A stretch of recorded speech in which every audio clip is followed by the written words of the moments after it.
హైదరాబాద్ లో నేను అడిగిన మొన్న ఏమని ప్రభుత్వాన్ని 1,00,000 డబుల్ బెడ్రూమ్ ఇల్లు మేము కట్టినాం. కేసీఆర్ గారి ప్రభుత్వంలో 1,00,000 డబుల్ బెడ్రూమ్ ఇల్లు మేము దగ్గరుండి మున్సిపల్ మంత్రిగా నేను కట్టించిన. నేను అడిగిన నువ్వు 2.5 ఏళ్ళు అయిపోయిందంటే 50% టైం అయిపోయింది నీది. ఒక్క ఇల్లు కట్టినవా ఇందిరమ్మ ఇల్లు కడితే నేను రాజీనామా చేస్తా అని చెప్పిన. ఒక ఇల్లు చూపెట్టు రాయి అంటే అది శాత కాదు. నేను ఏమడిగిన నేను ఒక్క ఇల్లు కట్టినరా కానీ ఎన్ని వేల ఇల్లు కూడా కొట్టినరు మీరు. హైడ్రా పేరు మీద ఎంతమంది గరీబుల కొంపలు ఉచ్చుకున్నారు అది ఎందుకు చెప్పరు అంటే ఎగిరెగిరి పడుతున్నారు ఒక్కొక్కరు. నేను అడుగుతా ఉన్నా మిమ్మల్ని అందరినీ. కేసీఆర్ గారు ఉన్నప్పుడు హైదరాబాద్ మహానగరంలో 1 కాదు 2 కాదు 2.5 లక్షల మంది పేదలకు జీవో నంబర్ 58 కింద 59 కింద గరీబులకు పట్టాలు ఇచ్చినాం. తెలుసో తెలియకో గవర్నమెంట్ జాగాలో ఇల్లు కట్టుకుంటే 2.5 లక్షల మందికి పట్టాలు ఇచ్చిండు కేసీఆర్. నీ ముఖానికి నువ్వు ఒక్కలకి ఇచ్చినావా పట్టా? ఒక్క పట్టా ఇచ్చినవా? ఒక్క ఇల్లు కట్టినవా? ఒక్క ఇటుక పెట్టినవా హైదరాబాద్ లో? ఇలా మాట్లాడడానికన్నా సిగ్గుండాలి. ఏమనంటే జేబుల రిబ్బన్లు కట్ చేసేందుకు ఒక కత్తెర పెట్టుకొని తిరుగుతున్నాడు. మనం కట్టిన ఫ్లైఓవర్ల అక్కడ కట్ చేయాలి, మనం కట్టిన బిల్డింగ్లకు కట్ చేయాలి, మనం కట్టిన డబుల్ బెడ్రూమ్లకు 3 రంగులు ఉయ్యాలి, నేనే కట్టిన డైలాగులు కొట్టాలి, మనం ఇచ్చిన ఉద్యోగాలకు ఈయన పోయి కాయిదాలు ఇవ్వాలి. అంత తప్ప నువ్వు చేసింది ఏందా? ఏమన్నా మాట్లాడినావు అనుకో గట్టిగా వెనకటికేవాడు అన్నాడట ముఖం బాగా లేకపోతే అద్దం బల కొట్టుకుంటుంటాడు. ముఖం బాగాలేక అద్దం బల కొట్టిండంట. అరే నీకు పరిపాలన చేత అయితే లేదు, నువ్వు చెప్పిన హామీలు అమలు చేయరా నాయన అంటే అప్పుల పాలు చేసిపోయింది కేసీఆర్.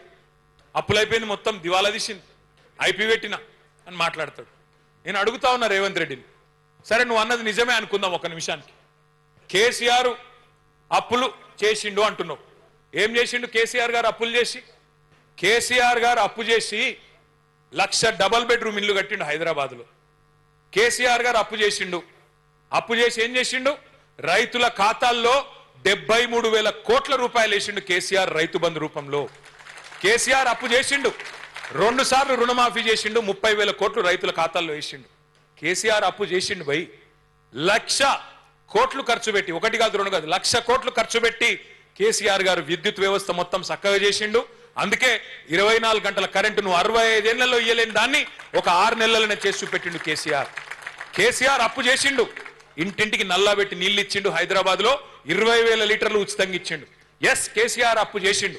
మీ కాంగ్రెస్ గవర్నమెంట్ లో 5 మెడికల్ కాలేజీలు లేకుండా తెలంగాణలో కేసీఆర్ అప్పు చేసి 33 మెడికల్ కాలేజీలు కట్టి ఎస్సీ ఎస్టీ బీసీ మైనారిటీ పిల్లలకు డాక్టర్ అయ్యే అవకాశం కల్పించిండు. కేసీఆర్ అప్పు చేసిండు, 33 నర్సింగ్ కాలేజీలు కట్టిండు. కేసీఆర్ అప్పు చేసిండు, కాళేశ్వరం ప్రాజెక్టు కట్టిండు, 45 లక్షల ఎకరాలకు నీళ్లు ఇచ్చిండు. పంజాబ్ ను హర్యానాను దాటిపోయి తెలంగాణ ఇవాళ దేశానికి బువ్వ పెట్టే స్థాయికి వచ్చిందంటే కేసీఆర్ నడిచిండు కాబట్టి ప్రాజెక్టు. కేసీఆర్ అప్పు చేసిండు, 45,000 చెరువులు బాగు చేసిండు మిషన్ కాకతీయాల. కేసీఆర్ అప్పు చేసిండు, 15 లక్షల మంది ఆడపిల్లల పెళ్లిళ్ళు చేసిండు. కేసీఆర్ అప్పు చేసిండు, 15 లక్షల మంది ఆడ కూతురులకు కేసీఆర్ కిట్లు ఇచ్చిండు. కేసీఆర్ అప్పు చేసిండు, 200 పెన్షన్ 2,000 చేసిండు. నేను అడుగుతున్నా రేవంత్ రెడ్డి, నువ్వు వచ్చి 2.5 ఏళ్ళ 4 లక్షల కోట్ల అప్పు చేసినావు. ఎవరికి ఇచ్చినవా పైసలు? ఏ రైతుకి ఇచ్చినావు? ఏ గరీబోనికి ఇచ్చినావు? ఎక్కడ ఇండ్లు కట్టినావు? ఏం చేసినావు? మహిళలకు 2,500 ఇస్తా అన్నావు, ఇచ్చినవా? ముసలోళ్ళకు 4,000 పెన్షన్లు ఇస్తా అన్నావు, ఇచ్చినవా? పిల్లగాళ్ళకు 2 లక్షల ఉద్యోగాలు ఇస్తా అన్నావు, ఇచ్చినవా? 4,000 నిరుద్యోగ భృతి ఇస్తా అన్నాడు, ఇచ్చిండా? స్కూటీలు ఇస్తా అన్నాడు, ఇచ్చిండా? స్కూటీలు లేవు, లూటీ మాత్రం జోర్దార్ నడుస్తున్నది. రైతు బంధు లేదు, రాహుల్ బంధు మాత్రం మంచిగా నడుస్తున్నది. రాహుల్ ఖాతాలో మాత్రం టింగు టింగు అని పడుతున్నాయి, ఇక్కడ రైతుల ఖాతాల్లో మాత్రం ఏది లేదు. యూరియా ఇచ్చే ముఖం లేదు, యూరియా ఇచ్చే తెలివి లేదు ఈ సన్నాసికి. ఈయనట రైతు డిస్కామ్ పెడతాడంట. రైతుకు కరెంట్ ఇచ్చే తెలివి లేదు, యూరియా ఇచ్చే తెలివి లేదు, రైతు బంద్ వేసే ముఖం లేదు, రైతు కనీసం పండించిన పంట కొనే తెలివి కూడా లేదు నీకు. నువ్వు అంట రైతు డిస్కమ్ పెడతా అంటే ఎవడు నమ్ముతాడు స్వామి నిన్ను?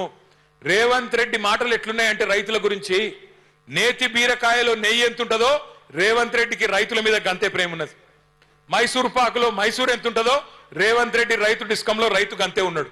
అది రైతు డిస్కం కాదు, రైతు మెడకు ఉరిబెట్టే డిస్కాము, రైతును సంపేసే డిస్కాం తప్ప ఇంకొకటి కానే కాదు.